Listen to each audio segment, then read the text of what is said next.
예배보라고 인사하겠습니다. 하나님이 도우십니다. 또 한 번 인사하겠습니다. 하나님이 응답하십니다. 우리 마지막으로 인사하겠습니다. 하나님이 역사하십니다. 우리 일신교회는 하나님이 가장 기뻐하시고 하나님 일하시고 하나님 역사하시는 교회인 줄로 믿습니다. 이 밤에 함께 기도할 때 두 사람이 합심하여 땅에서 기도하면 무엇을 구하든지 그들을 위하여 이루게 하시리라 하신 약속의 말씀이 우리 가운데 이루어지는 복된 밤이 되시길 주님의 이름으로 축복합니다. 오늘 말씀에 3번 반복하는 말씀이 있어요. 그게 뭐냐면 하나님은 우리의 피난처시다 라는 말씀입니다. 1절에서 그리고 7절에서 그리고 11절에서 하나님은 우리의 피난처시다 뿐만 아니라 1절에 보면은 하나님은 환난 중에 만날 큰 도움이다. 우리의 힘이시다. 우리의 피난처시다. 이렇게 우리에게 말씀하고 있습니다. 실은 오늘 이 시편의 46편은요. 여러분이 아주 잘 아시는 찬송가의 배경이 되는 말씀입니다. 마틴 루터의 내 주는 강한 성이요 라는 찬양이 있잖아요.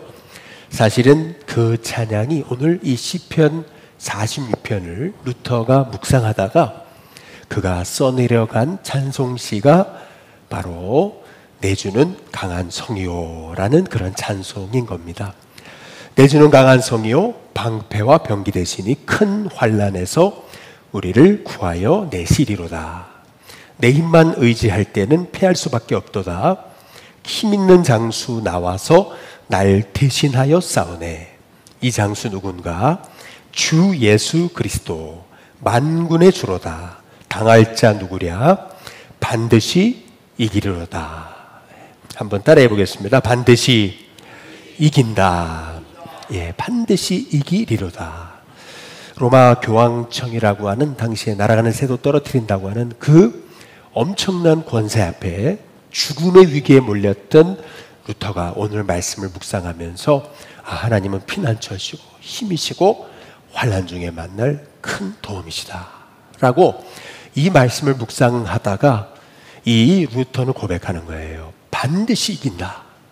여러분, 저와 여러분이 인생에 사람이 또 환경이 어떤 상황이 여러분의 피난처가 되는 게 아니고 하나님이 피난처 되시는 은혜가 있기를 주님의 이름으로 축복합니다.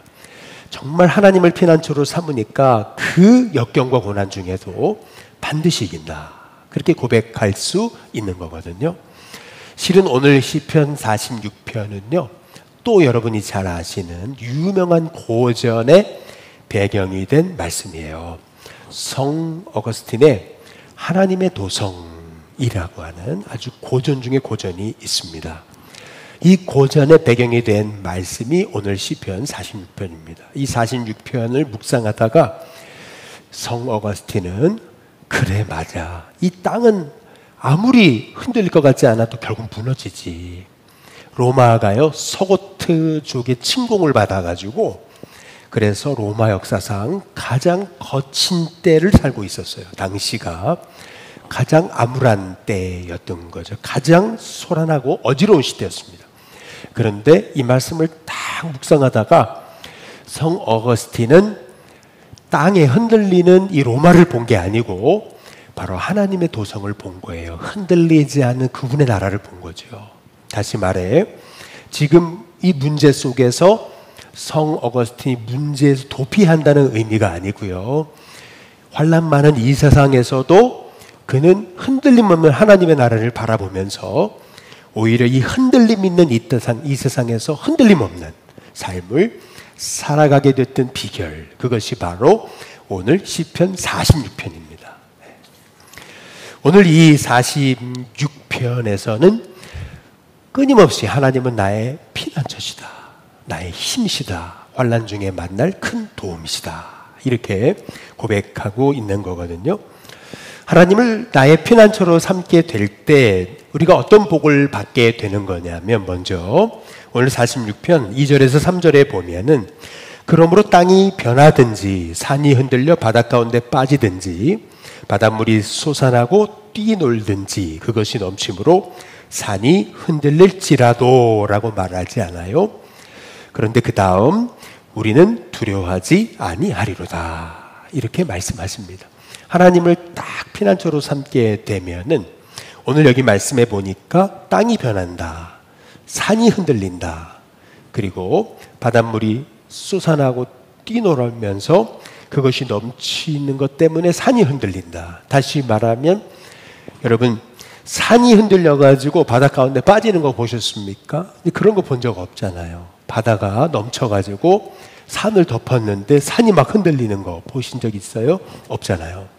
땅이 흔들립니다. 이것이 의미하는 것이 뭐예요? 상상할 수 없는 인생의 어려움을 만났어요.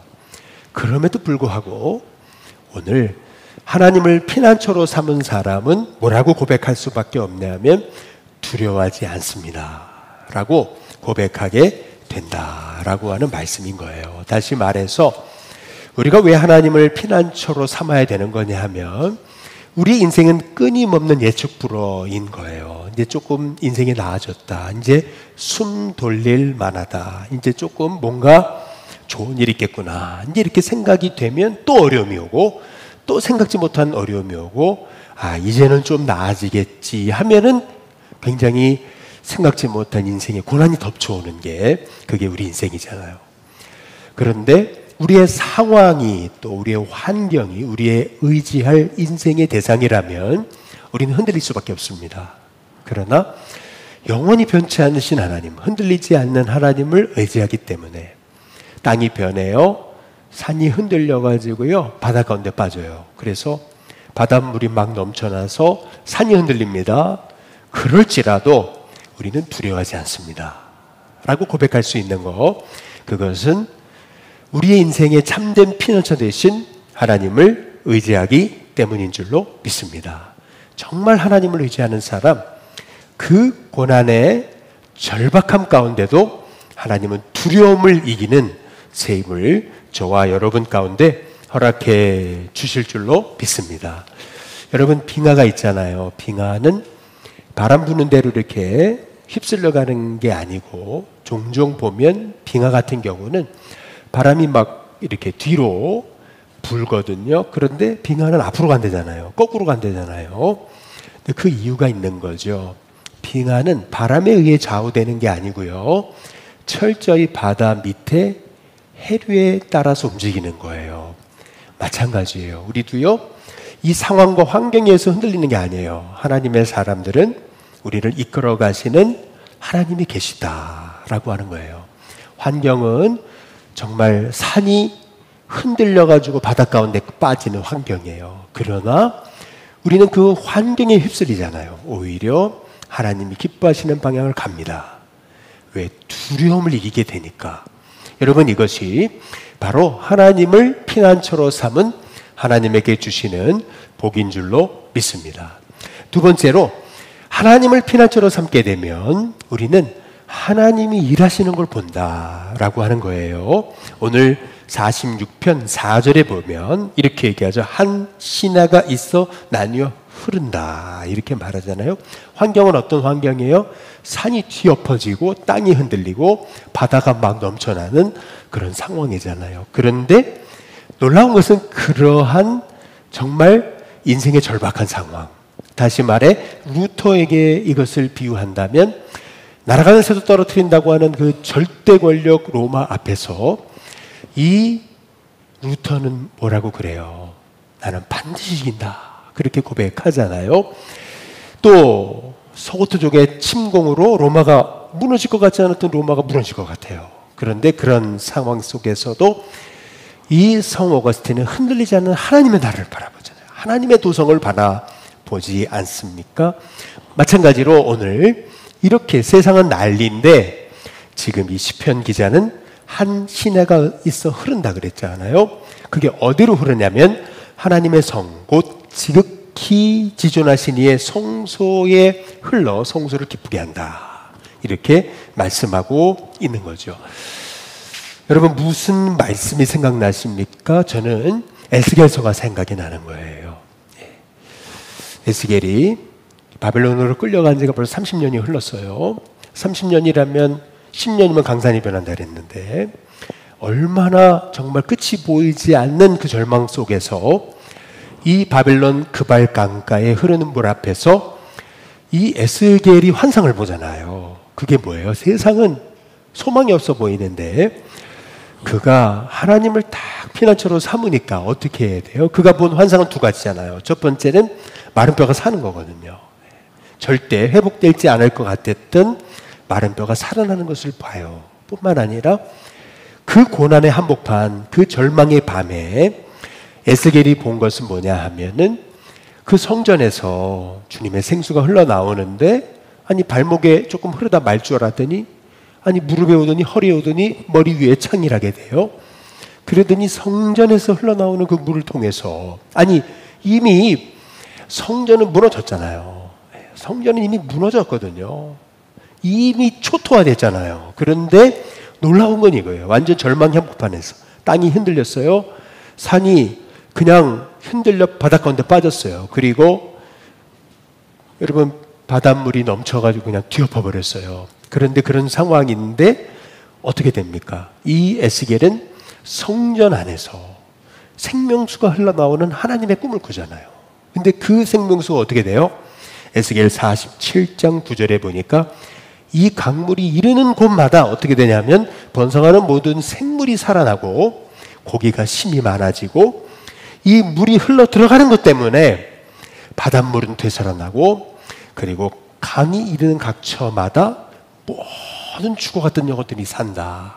이렇게 말씀하고 있는 것이거든요. 다시 말해 하나님을 피난처로만 삼으셔야지 그렇지 않으면 이 절망의 한복판에서 하나님의 일하심을 볼 수 없다라고 하는 거예요. 그래서 우리는 하나님의 일하심을 볼 수 있으려면 이 절망의 밤에 우리는 하나님만을 피난처로 삼는 저와 여러분이 되셔야 될 줄로 믿습니다. 장한나의 스승으로 유명한 첼리스트 로스트로포비치라고 하는 분이 계시잖아요. 이분이 이런 말을 했습니다. 예술가에게 편안함 그리고 명성은 결코 좋은 게 못 됩니다. 이렇게 얘기를 했어요. 그러면서 뭐라 그러냐면 만약 내가 소련에서의 그 끔찍한 세월을 견뎌내지 못했더라면 지금의 나는 없었을 것입니다. 그렇게 얘기를 해요.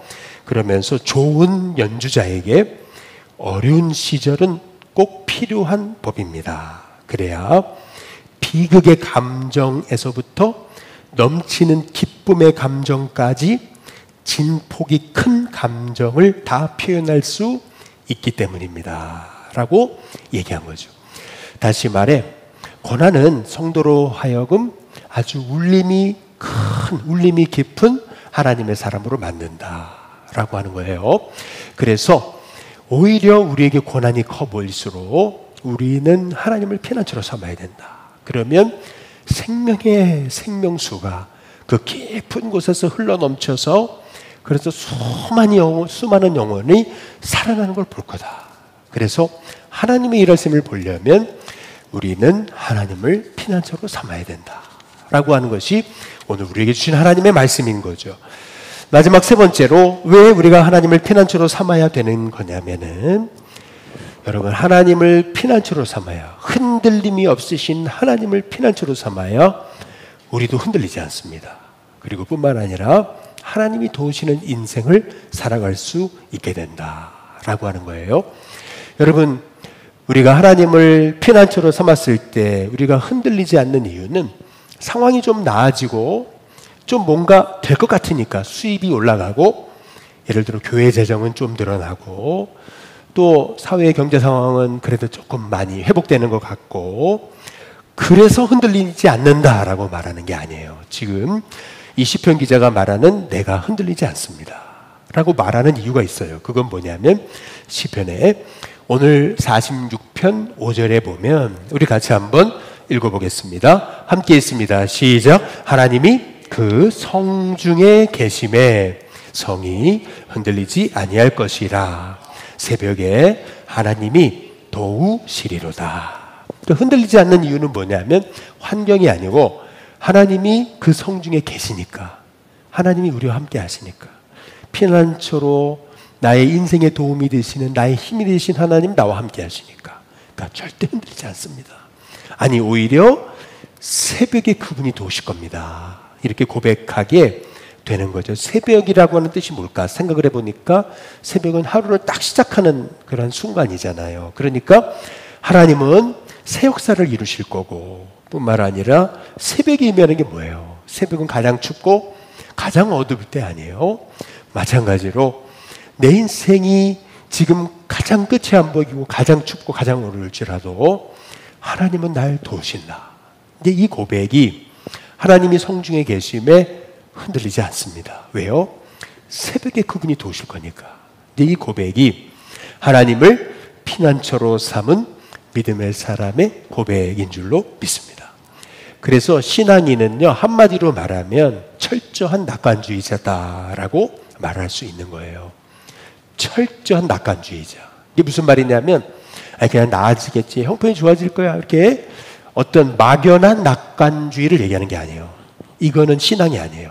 신앙이란 뭐냐면요, 하나님을 사랑하는 자, 곧 그 뜻대로 부르심을 입은 자들에게는 모든 것까지도 합력하여 결국 선을 이룬다. 그러니까 다시 말하면 신앙인은 어떤 사람이냐면 막연한 낙관주의자가 아니고요, 하나님은 하나님을 사랑하는 자, 곧 그의 뜻대로 부르심을 입은 자들에게 반드시 하나님의 계획이 있음을 믿기 때문에 이 모든 것까지도 합력해서 선을 이룬다. 다시 말하면 신앙인은 막연한 낙관주의자가 아니에요. 신앙인은 철저한 낙관주의자고요. 다시 말해, 여러분, 하나님은 나의 계획보다 크신 하나님이십니다. 하나님은요, 내가 알지 못하는 계획을 갖고 계십니다. 너는 내게 부르짖으라. 내게 응답하겠고, 내가 알지 못하는 크고 은밀한 일을 보일 거다. 내가 생각하는 것보다 넘치게 역사하시는 분, 그분이 하나님이시잖아요. 그렇다면 신앙인은 어떤 사람이냐? 철저한 낙관주의자. 그래서 저와 여러분이요, 우리는 오늘 이 시편 기자가 뭐라고 얘기하는 거냐면은, 오늘 46편 한번 10절을 보세요. 이 말씀이 결국 하나님을 피난처로 삼은 사람에게 나오는 입술의 고백인 거예요. 그게 뭐냐면, 너희는 가만히 있어라. 가만히 있어라. 하나님이 하나님 되심을 알지어다 라고 얘기하게 되는 거죠. 이 가만히 있어라는 말은 아무 일도 하지 말아라, 멍하니 있어라, 이런 얘기가 이제 아닌 거예요. 가만히 있으라는 말은 무슨 말이에요? 이런 거거든요. 막 바다가 막 이렇게 넘쳐나고 막 흔들려요. 그러면 아무리 쳐다봐도 내 얼굴이 안 보이죠. 근데 가만히 잠잠히 있게 되면 바다도 잠잠해지고, 그러면 조용해지잖아요. 그럼 내 얼굴이 보이잖아요. 그러면 얼굴만 보이는 게 아니에요. 그러면요, 내 뒤에 역사하시는 하나님이 보이는 거예요. 그 너머에 역사하고 계시는 하나님을 볼 수 있는 거거든요. 이 의미는 뭐냐 하면은, 지금 이렇게 흔들리는, 산이 흔들리고 땅이 변하고 그리고 바다가 넘쳐가지고 덮쳐가지고 산까지 무너지는 그런 상황을 보지 말고 너 가만히 있어. 이 얘기는 뭐예요? 그 너머에 계신 하나님을 보라는 겁니다. 너머에 계신 하나님을 봐라. 네. 여러분, 이 얘기를 누가 한 거냐면은 모세가 한 거예요. 출애굽을 했잖아요. 그런데 애굽이 쫓아오잖아요. 앞에 홍해가 가로막고 있잖아요. 그때 이스라엘 백성이 했던 말이 그거거든요. 출애굽기 14장 11절에 보니까, 아니 여기가 매장지야? 이제 이런 얘기입니다. 출애굽기 14장 11절, 그들이 또 모세에게 말합니다. 여기가 매장지냐? 이 광야에서 죽게 하냐? 그리고 차라리 애굽 사람 섬기는 게 낫지 않냐? 이 광야에서 죽으라는 거냐? 이제 이런 얘기를 하잖아요. 이제 어디서 많이 들어본 얘기잖아요. 우리도 문제가 오면은 이렇게 얘기하죠. 여기가 내 인생의 무덤이라고 이렇게 얘기하잖아요. 해봤자 소용없다고. 여기가 무덤이라고 말이에요. 그렇잖아요. 선교사님들 여기가 내 무덤이라고. 그렇죠? 또 이 고난이 결국 나를 매장시키고 말 거라고. 이게 우리가 많이 들어본 얘기잖아요. 그런데 하나님은 모세에게 뭐라고 말씀하시는 거예요? 출애굽기 14장 13절이에요. 우리 같이 한번 읽어보겠습니다. 함께 읽습니다. 시작. 모세가 백성에게 이르되 너희는 두려워하지 말고 가만히 서서 여호와께서 오늘 너희를 위하여 행하시는 구원을 보라. 너희가 오늘 본 애굽 사람을 영원히 다시 보지 아니하리라. 보세요. 가만히 있어라. 아무것도 하지 말라는 얘기가 아니에요. 그 너머에 일하고 계시는 하나님을 봐라 라고 말씀하고 계시는 거죠. 결국 하나님을 피난처로 삼을 때 홍해가 갈라지는 걸 보잖아요. 애국 군대가 거기에 완전히 그 앞에서 사라지는 것을 보게 되는 것 아니겠어요? 마찬가지예요. 우리 인생에도 정말 생각지 못한 일을 겪을 때가 있어요. 그러나 우리가 정말 의지해야 될 분, 그분은 환난 중에 만날 큰 도움이 되신 나의 피난처 되신 하나님이시다. 여러분, 저와 여러분이 정말 내 인생의 피난처는 하나님이십니다. 이것이 오늘 시편 기자의 고백처럼 여러분의 고백이 될 수 있기를 주님의 이름으로 축복합니다. 마지막으로 오늘 말씀에서 우리가 주목해 봐야 되는 것은 뭐냐면 피난처라고 하는 말이 3번 나온다 그러죠. 그런데 동시에 반복되는 말이 있어요. 그게 뭐냐면은 산이 흔들렸다. 바닷물이 넘쳐서 그것이 덮쳐버렸어요. 그래서 또 산이 흔들렸어요. 그렇죠? 그리고 시편 46편 6절을 한번 보세요. 이제는 왕국조차 흔들렸습니다. 그러니까 완전히 흔들릴 것 같지 않았던 로마가 흔들리죠. 소고투족의 침공을 받아가지고 로마는 안 무너질 줄 알았어요. 그런데 이 로마가 무너지게 생겼잖아요. 완전 정말 평생에 경험해보지 못한 그 로마의 그 멸망 앞에 쓴 거예요. 지금요. 이 성 어거스틴이 말이죠. 이렇게 흔들리고 흔들리는 상황이에요. 그런데 지금 시편 기자는 뭐라고 얘기하는 거냐면요. 우리는 흔들리지 않습니다. 주님의 나라는 흔들리지 않습니다. 지금 그 고백을 하고 있는 거거든요. 시편 46편 5절에 보세요. 거기 보니까 우리는 이 성은 흔들리지 않습니다. 그 이유가 뭐예요? 하나님이 그 성 중에 계시니까. 새벽에 하나님이 도우실 거니까. 이 절망의 한복판이지만 배후에 하나님 역사하신 그 배후에 계신 분은 누구세요? 나의 피난처 되시는 하나님이시니까. 피난처 되신 하나님을 의지하니까 산이 흔들려요. 바다가 덮쳐서 산이 그냥 완전히 기초부터 흔들려버려요. 이 왕국조차 흔들렸어요. 이 나라가 흔들렸어요. 그런데 뭐라 그래요? 우리는 흔들리지 않습니다. 아니, 새벽에 도우실 겁니다. 지금 이렇게 고백하는 거예요. 그 이유가 뭐예요? 3번이나 하나님이 나의 피난처시니까. 여러분, 하나님이 함께 계심으로 여러분의 가정 절대 흔들리지 않으실 줄로 믿습니다. 하나님이 여러분 가정 가운데 계심에 우리 가정은, 우리 자녀는 흔들리지 않습니다. 하나님이 우리 일신교회와 함께 계심에 일신교회는 흔들리지 않습니다. 아니, 새벽에 하나님이 도우실 줄로 믿습니다. 이 나라와 민족 하나님이 함께 하십니다. 그래서 온 세상이 다 흔들려도 하나님 이 민족은 흔들리지 않을 수 있을 줄로 믿습니다. 왜? 하나님이 도우시니까. 네. 여러분, 그래서 저는 생각나는 찬송가가 하나 있었어요. 그게 뭐냐면 찬송가 299장이에요. 거기 보면 1절에 이런 가사가 있어요. 하나님의 사랑은 온전한 참사랑, 내 마음에 부어주시사 충만케 하소서. 하나님 사랑은 온전한 참사랑, 내 마음에 부어주시사 충만케 하소서. 그런데 3절에 보면 이런 가사가 있어요. 그 사랑 앞에는 풍파도 그치며 어두운 밤도 환하니 그 힘이 그도다. 여러분, 하나님이 내 인생의 피난처가 되셨어요. 그렇기 때문에 풍파도 그쳐요. 뿐만 아니라 어두운 밤도 환합니다. 그래서 루터가 고백하는 거예요. 정말 내 힘만 의지할 때는 패할 수밖에 없어요. 그러나 힘 있는 그분이 나오시잖아요. 그래서 루터는 이렇게 고백하는 거예요. 반드시 이기리로다. 하나님이 새벽에 도우시리로다. 저와 여러분, 하나님을 피난처로 삼으실 때 이러한 복과 은혜가 있게 될 줄로 믿습니다.